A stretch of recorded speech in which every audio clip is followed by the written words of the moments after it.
Hi, it's me from the future. It's worth saying that since I recorded this, it turns out the update's pretty bugged. A lot of cars are flying into space. If you have engine swapped your car, it seems like it's more likely, but we have like vans and stuff flying off the start line into space. And also sometimes when you preview cars in your garage, they kind of flip out of control. It's very confusing. There's obviously a bug.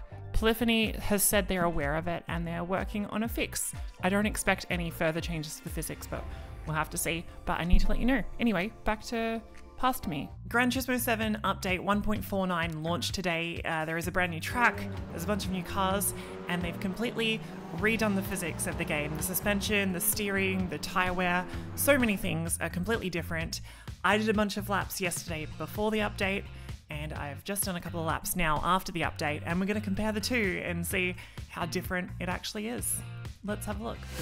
So for starters, this update was announced at a World Series race recently, and it features a bunch of new content. The first piece is Eiger Nordwand. I think that's how you pronounce it. This is a track that I've only read off a screen for my entire life. But this is a track in Switzerland. There is no motorsport in Switzerland as far as I'm aware.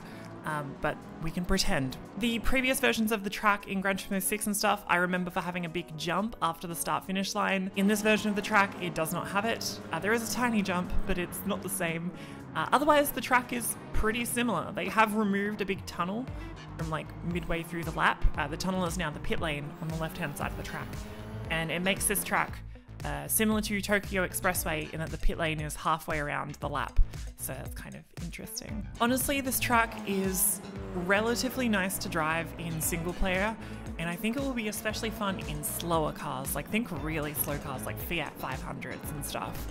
But it feels like a rally stage, and otherwise I'm not the biggest fan of it. Maybe a bad opinion. And I know a lot of people love this track, but I'm not the biggest fan of it. I don't think it's that fun to drive, and especially not that fun to race. So I'm glad they put it in the game. I think it looks phenomenal. I think it's potentially one of the best, or if not the best, looking track in Gran Turismo 7, but it's not the most fun to drive, I think.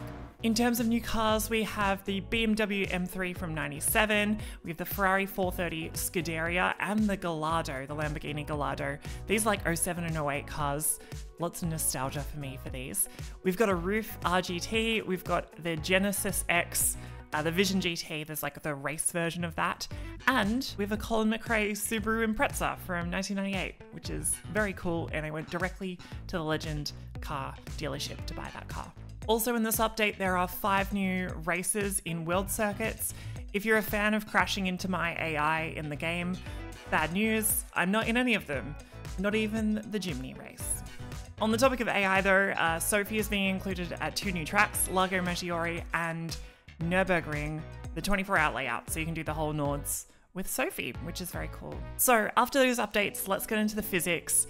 And for starters, because there is a change to the physics, this means that all the rankings boards for like circuit experience, missions, and also licenses have been scrubbed. So if you've set a world record, bad luck, you need to go set it again because they've just deleted all the leaderboards. Now, Polyphony Digital has done a good job of writing out all the physics changes that they've done. There are a lot, and it is kind of confusing, so I'll put them on screen, but to paraphrase, they've changed all the suspension and the damper settings. So this is the main one for me. The way that the car suspension works is different. They've changed how the steering is simulated. They've improved the stability in low speed corners and curbing, especially like the tire stability. The tire heating and wear has been changed. They've changed the wet physics, especially how the car handles on the racing line. They've changed the traction control, the ABS. So it may be more or less effective now. You should probably test it. And also, if you use controller, that has apparently been updated, and also wheels have been updated. Apparently, it now allows devices to use their full torque range, and they results in better force feedback feeling. Now, I want to start with the wheel changes because I use a Logitech Pro Direct Drive, and it feels entirely different after this update. Like, it's a lot stiffer now than when I drove it last night. It also varies a lot more between cars. Where before the update, I remember driving the X 2019 and the Group 3 Supra, and they felt kind of similar on the wheel, like kind of similar stiffness and force feedback. And I've driven them just today after the update, and they feel very different. The X2019 feels really light on the wheel, and the Supra feels really, really heavy. Now, in terms of the physics changes, I've gone and I've tried 3 combos. I tried it before the update, on Wednesday night, and I've tried them again on Thursday night after the update. I've done laps in both, so you can back-to-back them. Firstly, a disclaimer, I'm not very good at this game at the moment for whatever reason. I don't think my laps were very good, and there was a little bit of variation in my driving, so don't read too much into the lap times. But let's get started. I chose 3 cars. The first car I chose was the Toyota Corolla, the GR Corolla. This is a road car, it's 4-wheel drive, and I took it to Tokyo Expressway to feel how it would handle as a road car before and after the update. And honestly, pretty similar. The main difference I found was that after the update, it felt like the car had more turn. I was struggling both before the update and after the update with rear locking into corners, and that felt kind of the same. Didn't feel like that changed at all, but it felt like the car had more, it just had more turn. It had more front end after the update. There was less understeer. I don't know if this was just me getting better, but that was my observation in the road cars. So they seem like they have a little bit more grip.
The next car I tried was the Supra Group 3, and this one honestly felt kind of different. This might be in my head, this one, but this one actually felt like I had more understeer in the Supra, and I think maybe it was me getting confused because I think I actually had more rear grip.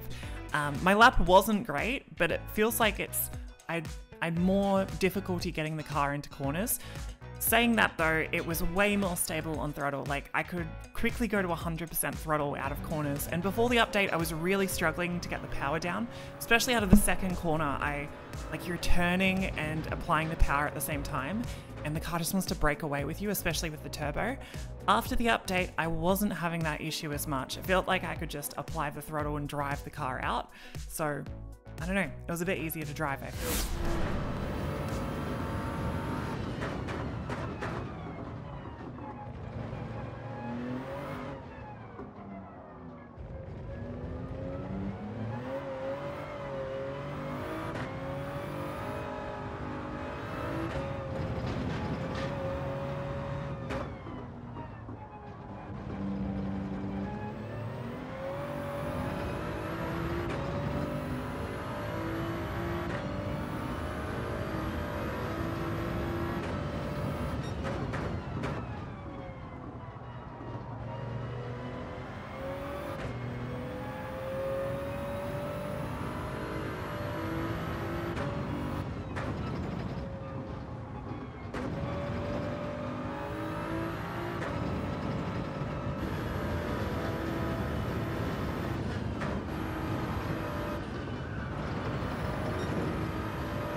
The final car I tested was the X2019, and this car felt honestly just better in every way after the update. It felt like it had more turn, and it also felt more planted in the rear. Just all around more grip, and especially in the low speed stuff. Before the update in the X2019, I was struggling with kind of wheel spin whilst turning, especially out of the final corner at Trial Mountain where I drove it. The car just wants to break away on throttle, whilst after the update, it felt like I could just drive it out and it would just stick to the road way more. I also felt like it was easier to drive through the first couple of corners of Trial Mountain. It felt like the car was just planted to the road. It just felt like I had more grip in general. I'm honestly, it was easier to drive, I'd say.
So those are the changes I've noticed so far. Generally, the cars feel more stuck to the road, I would say. And I don't know if I'm the only one who has this observation. Maybe other content creators will come out and say the opposite, which would kind of be kind of funny. But it feels like it's more similar to like GT Sport in a way, the way that the cars kind of stick to the road. It feels like the cars are more gripped up. And I don't know, I kind of like it so far. I do need to test it more though. I'll be driving a bunch over the next couple of weeks. Maybe I'll give you an update in a little while and see if I've changed my decisions on the update. Otherwise, you should definitely give it a go. If you haven't played Gran Turismo 7 in a little bit, you should try it. It's a fantastic game. It's very fun.